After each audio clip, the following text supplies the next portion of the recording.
We'll make a start. I declare the Strategy and Policy Committee meeting SPC 24/1 open and welcome everyone present. I shall start with the karakia. Whakatau mai te wairua, whakawātea mai te hinanaro, whakarite mai te tinana, kia ea ai ngā mahi. Hi. Please note that this meeting is being live streamed and the consequences of that. Apologies. I have an apology from Councillor Coxhead, Councillor Granger and Councillor Joyce.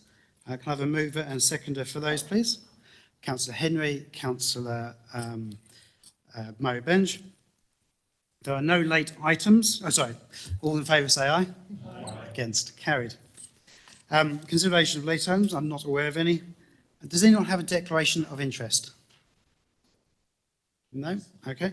There are no public excluded items. I'm not aware of anyone for a public forum. Sorry. Go on. For the microphone, please. Sorry, I do, Mr. Chair, for the arts policy. I am a member of Katikati Open Air Art, though we were not consulted though.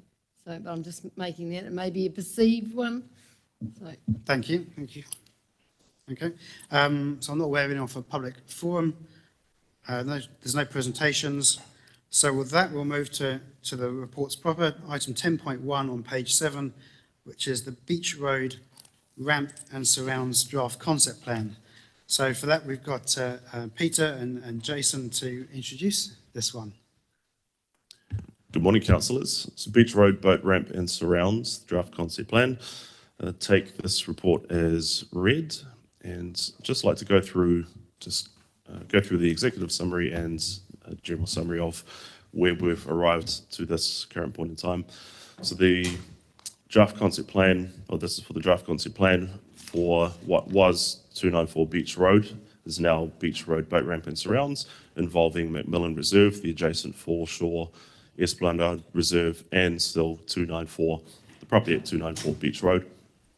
Pre-engagement with the local hapu Nai Tamawharewa and the Katikati Boat Ramp informed the development of this draft concept plan. And the next phase in this, or next stage in this process, is for wider community feedback on this draft. And this feedback will be brought back to this committee at later dates to inform further development and adoption of the final concept plan. Do you have any questions? Okay, before we go to questions, I'll just acknowledge that Councillor Joyce is in fact on Zoom, so thank you, Councillor Joyce. And with that, we'll go to questions, and I recognise Councillor Murray Benge. Thank you, sir. I think it's such a good plan, but tell me, the ramp out into the water, is it wide enough for kayaks and canoes to actually pass each other? Because if it's as popular as we think it will be, it could become quite congested. It's certainly a wide ramp. I can't speak to the boat users, but that's information that I'm sure we'll get through this consultation process. They'll tell us whether it's good enough for them. Okay, any further questions? Councillor Sol.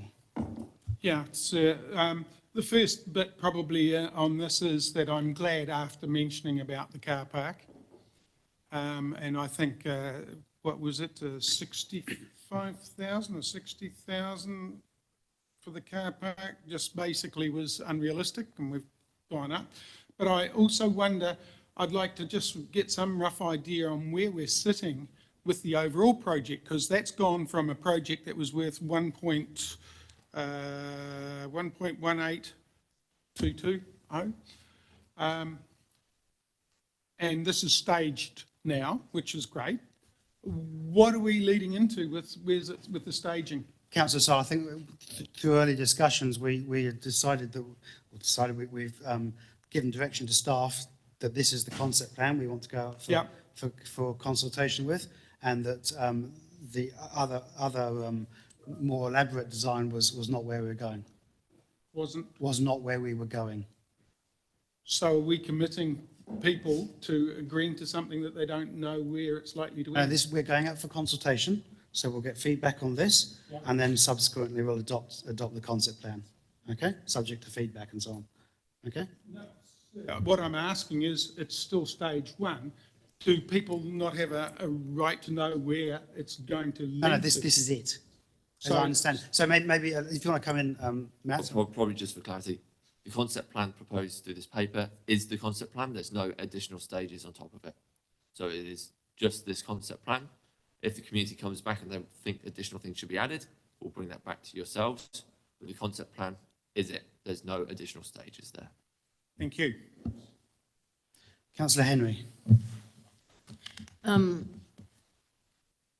As I've discovered by reading the information for today, I had obviously been away and missed out on the changes from the original plan that we looked at. So I'm asking now, because I haven't been in communication with the iwi and in particular the Katikati Boating Club, are they happy with the way that the parking arrangement is now for the trailer, you know, the boat trailer access? Can you give me some feedback on that and how, and the dialogue around changing that and perhaps even why it was changed? Because I did miss out on that, I'm sorry.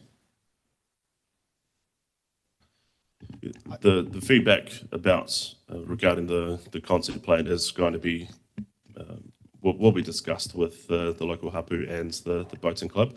This was all of their feedback that they provided us in pre-engagement has actually informed this exact concept plan. The finer details, once it's presented to all parties concerned, then we'll be able to get that refined plan as a result. Can I address the question to you, Peter, because maybe what I'm talking about was something that was presented to us with Gary when we looked at parking. Do you know what I'm talking about? Where the parking was? No, sorry, I'm not too sure. Yeah, so the parking was that you go down, you come around the circle, park on the side, park on an angle with the boat and a trailer, come out from there and come back down onto the ramp and then get your boat that way. I'm asking, did the feedback that you had from the boating, maybe they didn't see that, maybe we saw it, they didn't see it, is that what? I'm trying to work out how that happened, because I obviously have missed something. Yeah. I think with regards to the boat trailer parking through, Mr. Chair, is that at the end of the day, we have an open, sealed space. If this isn't going to satisfy the needs of the boat ramp and the trailer parking, it is simply lines on line marking at the moment, so we can just readjust the line marking to suit whatever. It might be a little roundabout thing with some directional flow arrows and that type of thing we could put in place. Yeah. That's what I felt it did have. So it's up to them to actually give you that information. Correct. Yeah. Okay, any further questions on that? Councillor Joyce, there we are. Are you on mute, Councillor Joyce? I am. I just want to find the button. Sorry, I'm just having some computer fun and games this morning. We've already had references made to other plans. I mean, I like this plan. It's a plan that will get this done. So is it a question, Councillor Joyce? We'll Oh, come we're to... still on questions. Sorry. Yeah. Sorry. Oh, okay. Okay. Sorry. I'll wait. Any other questions at this stage? No? Okay. In which case, I shall ask for a mover and seconder for the three recommendations that we receive it, that it's low to medium significance, and to adopt the draft concept plan for community consultation. Councillor Sol, Councillor Joyce, moved and seconded. Are there any debates? So I'll start with Councillor Joyce. Since, So I'm trying to find the button to put my hand up, and I'm not very good at it on Zoom. This is a good plan. I mean, the property was purchased. The fact that we're selling part of it will help fund this, or pretty much fund this. And I think that's a good result. I mean, we're other discussions. We know we're under pressure. You know, all over the country, councils are under pressure. It's not exactly news, and this is a way to get a good result without putting more pressure on ratepayers. And I think that's a very good thing. There were some other plans floating around that involved keeping the house. And, you know, to be honest, they only added, from memory, a half a dozen or so car parks. And so, you know, it was quite an expensive change in terms of what it would cost. So there's a little bit of a compromise here in terms of, you know, selling the house and using that to fund this, and, you know, in effect. So I think it's a good plan. Thank you, Councillor Joyce. Any other speakers for or against? Councillor Henry. Oh, no, Councillor Henry, then Councillor Mowbray. I'm very pleased to see this plan come to fruition. I remember the day that I went to speak to Gary about this, and Gary Webber was there as well, and they both looked at each other, and that was about the boating ramp as well. And I thought, well, how come they're smiling at each other? And they went, yay, we're going to get it. So this property came on, and then within a week or so it was purchased. Yay. So it's actually moved quite quickly compared to some of the other strategic purchases that we've talked about before. But there are some modifications, and I'm not entirely happy with the plan. And I wasn't there for the workshop, so I didn't get to say my say. But and it's right. Am I allowed to? Should I say my concerns now or not? It might conflict my. Wait for feedback. Yeah, but you know, you are entitled to make an amendment and change the design. Yeah. But I suspect It's just really around the flow of traffic, and I mean foot traffic as well. So, you know, maybe the other parking on the other side could come up further towards the reserve than be back where they've got to work through there. That's all. But well done. Thank you very much, team, for getting this on the board, and we're going to have a lot of activity down there, which will be great. Thank you. okay, you know the speakers. Councillor Sol and Councillor Thwaites. I just wish. Oh, sorry, I did actually say Councillor Mowbray. Why don't you go ahead first, Sorry, because I did forget that one. Thank you, sir. Really, I'm repeating what other people have said, but what I like about it is that the local hapu meets its needs, and the local community, the fishing people. I think it's really a superb plan, and I'd be very surprised if we get much feedback on it at all. And all I can say is well done, all the negotiators who have done all the work. I think it's superb. Thank you, Councillor Mowbray. Now we'll go to Councillor Sol. Yes, sir, just really support it. It's come through over a fairly long period, and it's a facility that the people of Katikati will use and are using now, but it will extend their ability to do things. Great stuff. Thank you. Councillor Thwaites. Yeah, great asset for Katikati. It's very good. I just wanted to raise the issue of ultimately car parking at Tanners Point.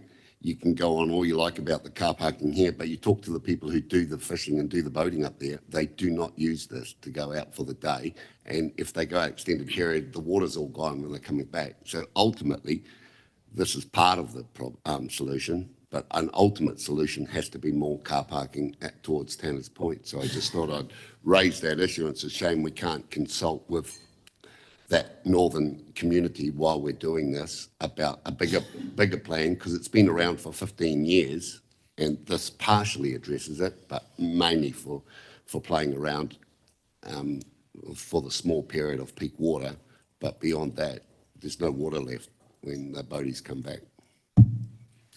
Thank you, Councillor Thwaites. I'll just add my comments. I'm keen for this to go ahead. It's been a long time aspiration for the boat club, and the next step in the process, having bought the property almost 4 years ago for this purpose. And I'm really pleased to see that this amenity development, another good, excuse me, a good facility for the community, should be more than covered by subdivision and subsequent sale of the residential property. But I guess that's a decision in the future as well. So if there's no further speakers, I shall put the motion. All those in favour, please say aye. Aye. Against? Carried.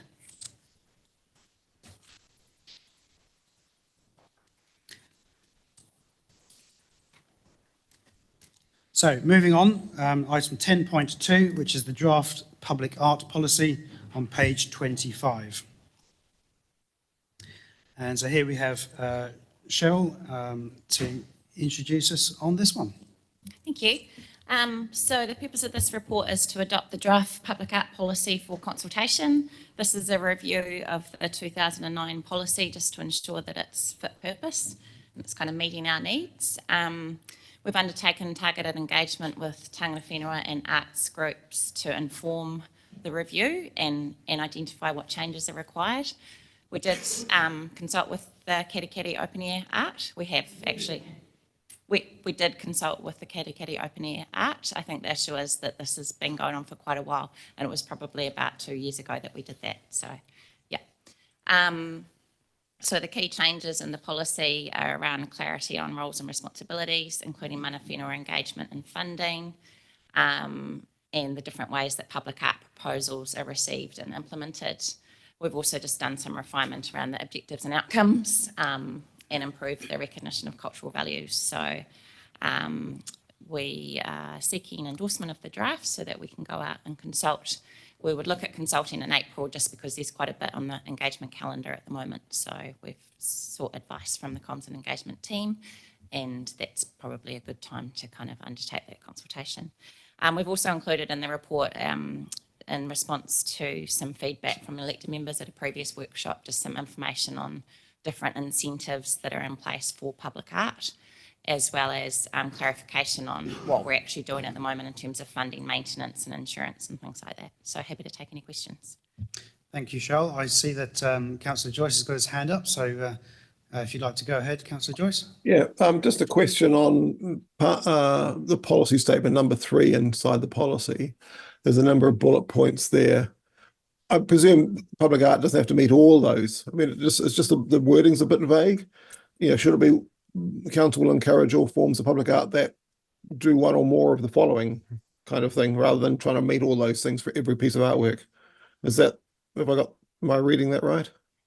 So you are reading it right in that it probably is a bit vague, so we can clarify that before the draft policy goes out for consultation. So yeah, it's certainly not to meet all of those objectives. One piece so of artwork. Yeah. we can say one or more perhaps. Yeah, thank you. Or include, or something like that, yes. Yeah, I mean, exactly. you don't want to start turning it into a piece of legalese, you know, some of these, but not exclusively. And all that Exactly. kind of stuff. You don't want a whole paragraph. Yeah, okay. I think Thank we you. can fix that. Councillor Henry, so just to be clarified, you declared potential conflict. Are you comfortable that you're able to participate in this debate, or you are? Okay. Just to be clarifying that.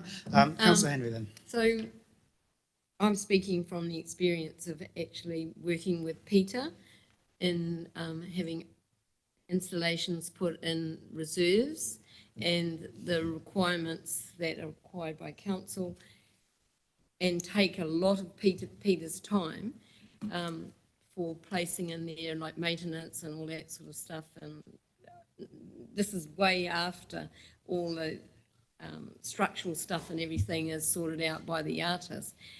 If you would have a lot of guidelines within your reserve thing that were in your head, is there anything that can be added in here from what you need to know when a person's looking at this to read about putting installations in, about things that they can actually do before they come and take up your time? Yeah, through Mr.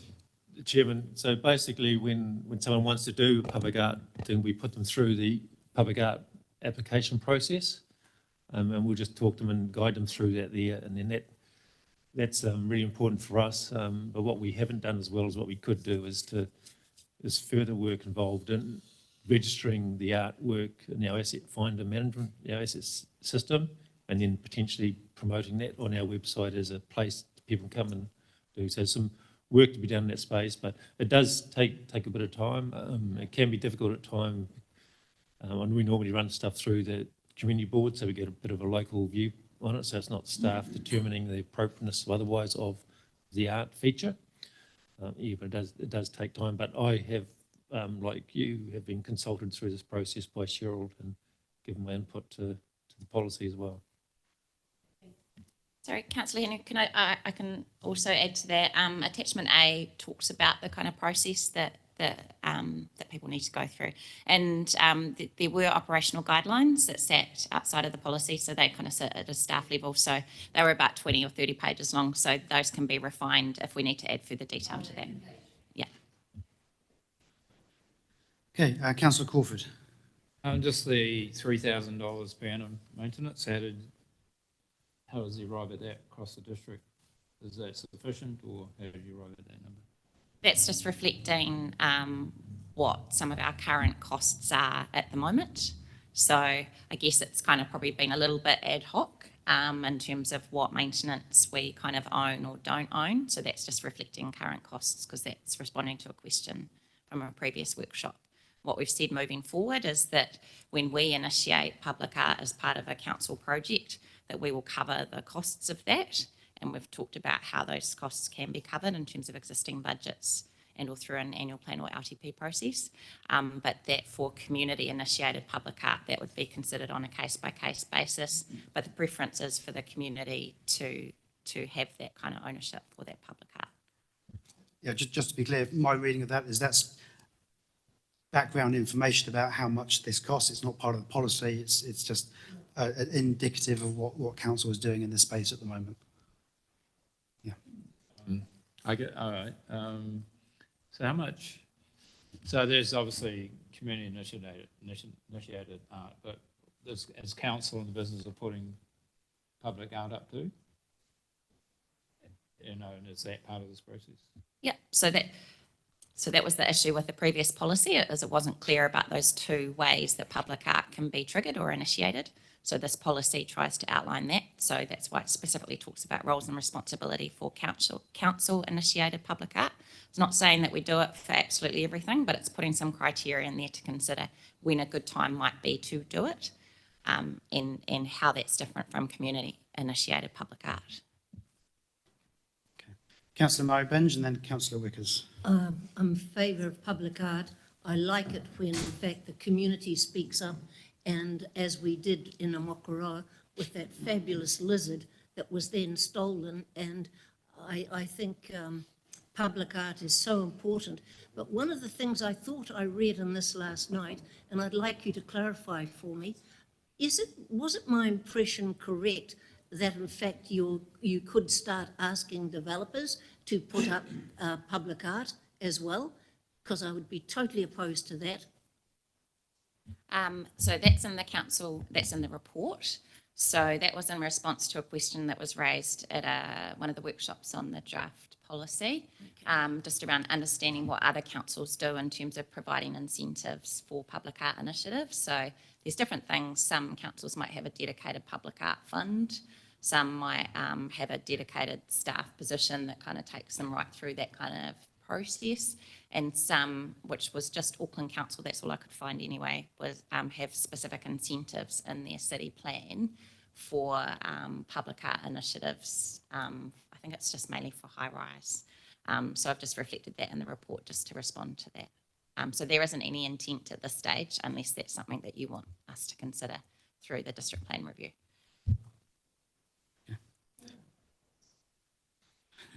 It's basically no. Councillor Wickers. Yeah, just is it, how would be a final decision be made? Who would make the final decision in regard to whether something goes ahead or not?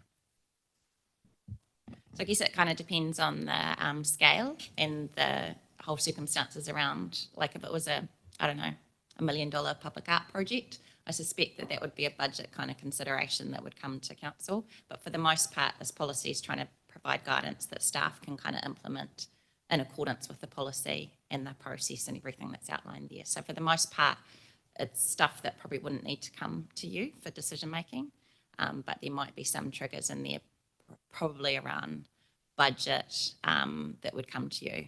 Yeah. So just leading on from that, so if,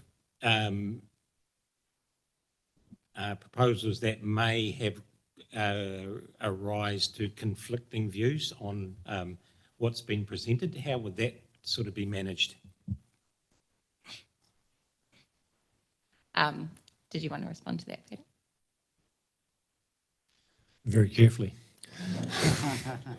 We did have a situation, and this is how it can occur. I saw in the Te Puke Times once there was a big mural that was proposed to go in the community garden, and the mural was based upon Alice in Wonderland and the big thing smoking a big pipe, and someone, the caterpillar, and someone had taken some artistic license and drawn Te Moko on the face of that there. So I consulted with Tangata Whenua on that there, and the thing about the smoking and the reliance of the Te Moko was a little bit like the COVID thing when someone did the character stuff of COVID, like having Te Moko and stuff on it. So went through that process here. So that was a decision that ultimately I took and from consultation, and said that no, we're not going to put that up in a public space because we're smoke-free policy and we had smoking on artwork, stuff like that. So that's the work through, and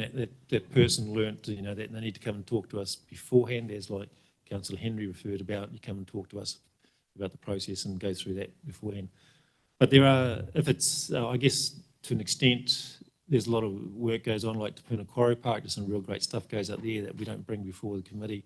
Because we're going to get into approval by committee, you're just going to go around in some ever just spiralling circles about what is appropriate, what's not. And that's sometimes the beauty of art. It's in the eye of the beholder, and like to have a little bit of bad controversy, but it can be some good stimulating stuff by artwork, and that's what it's often the creators trying to create as well and stimulate that. So, but I don't think we've had anything that's really gone bad. But if we'd use council discretion, and we'd talk with the senior leadership team about whether this is appropriate, whether we should be bringing it back to politicians, to the elected members for a decision on something of any controversy going forward. So, but in the past we did talk about having a committee that was supposed to be set up, but we've never really had anything major enough to deal with that.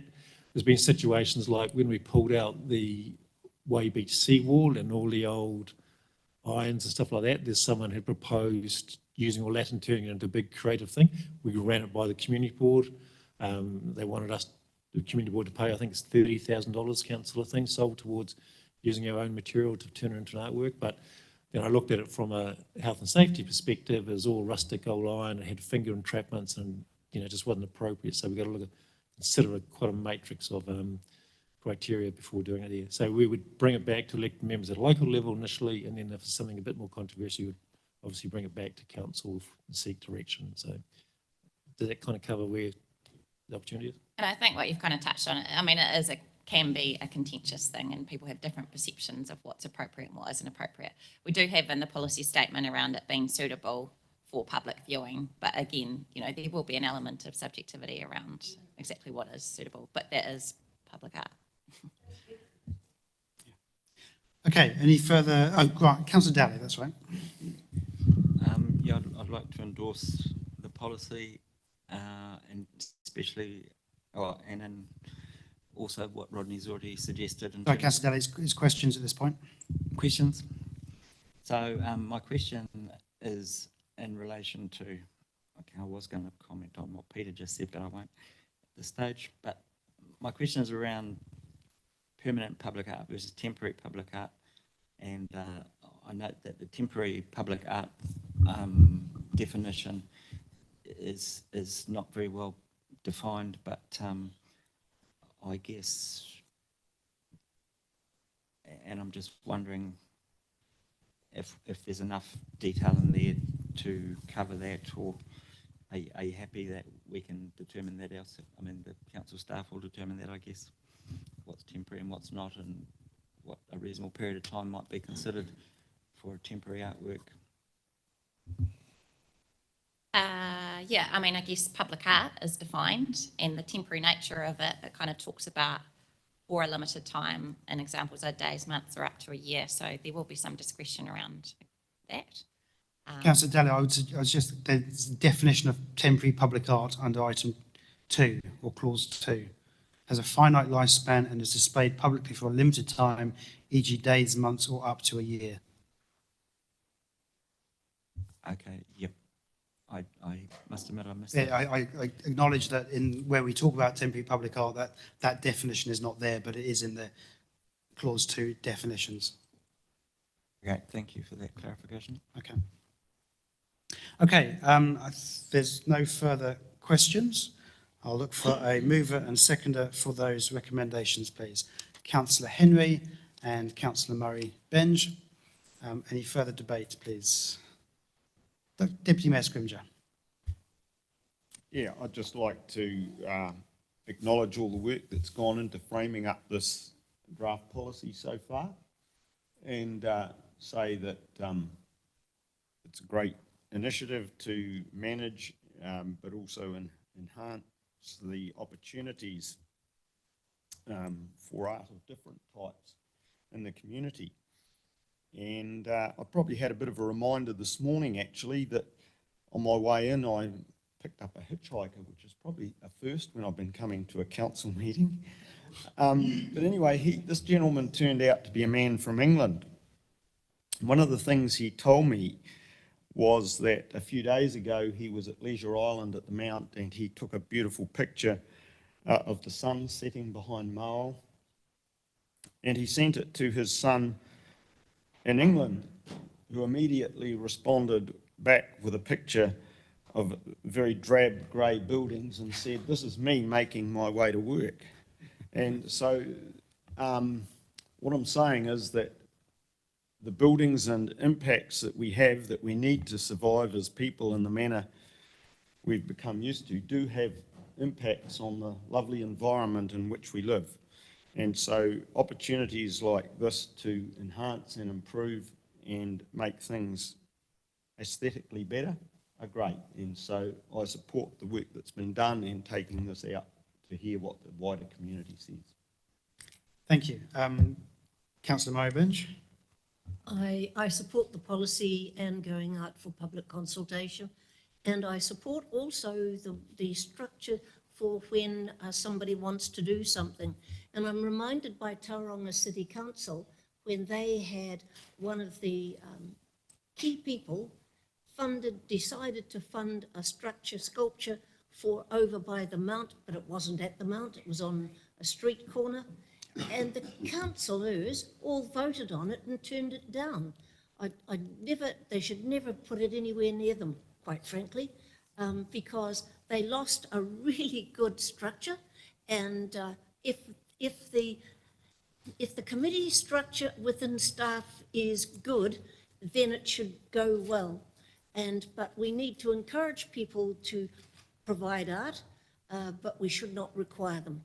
And it's something that has to grow from the community itself. And we will always lament the fact that the lizard was stolen at the entrance to Amakoroa. It was such a beauty. I don't know how it was funded, but it was exceptional. And I've got, along from where I am, a structure, I think it's the prow of a canoe at the lead to a walkway, and it's beautiful. And so it's something that's just, again, quite unique. How it was funded, I don't know. But we just need really good people, can't think of the word, who are prepared to actually donate, like the Robertsons have done with the enormous art collection up in Auckland. There must be good people out there that are prepared to actually give us some sculptures for good places. Thank you, Councillor Murray-Benge. Councillor Henry. Philanthropic is the... And we do have that because I do believe that the lizard was supported by Chloe and Wayne, yeah.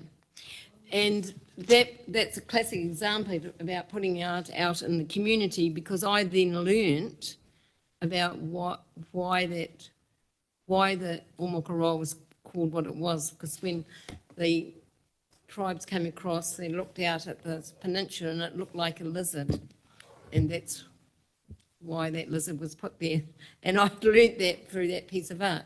So what I'd like to say is this council staff have always been very supportive to art in the community. And yes, there is quite a process to work through, knowing about all the ongoing costs, the maintenance and everything. And Peter's always been very good with working with the community, and Steve in the past, and me coming in now.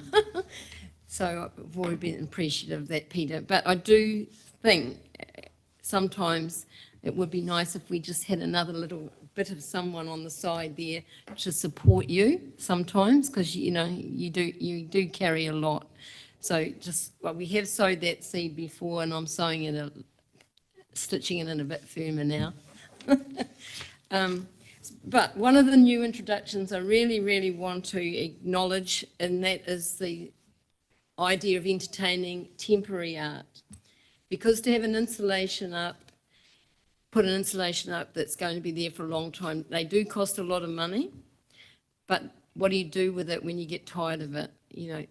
So having installations that come in, and I don't know whether anyone went to Auckland when they had the whale thing that around Auckland, they had concrete things that came in, and they had artists design the tail of a whale, and then they sold them afterwards. So it's also a revenue collecting opportunity, but it was on for 3 months. Did you see anyone see it in the room? No? Okay. So those sorts of things are really, and they're all over the district. We could even entice Tauranga City to be involved with those sorts of things too, which would get it right across our region. But thank you. I think it's an opportunity that Open Air Art will be coming to you very soon to talk about. Thank you. Thank you, Councillor Henry. I've got Councillor Daly next. Yes, I do endorse the policy and we'll be voting for it. I'd like to acknowledge the comments that Rodney made during the question time about the policy statement. I don't think the criteria for determining whether a public artwork should be progressed or not should involve ticking every single box of a list of criteria, because like Peter said, there is everyone has got their own opinion of what constitutes art, and that's part of the beauty of it. And that second part in policy 3, challenge perceptions and educate the community. You may not want to educate them on some aspects that people are presenting, but certainly challenging perceptions, I think, is a big part of public art. And you never know, some people might actually like something after being exposed to it for a period of time. But overall, very good. Thank you very much. Okay, so with that, I think we'll we've all spoken. Just to remind everyone, the policy is as written there, but Cheryl is going to just tweak that bit so it's making it clear that a work of art does not have to tick every single box amongst those criteria. So with that, I shall put the motion, moved by Councillor Henry, seconded by Councillor Mo Benge. All those in favour, please say aye. Against?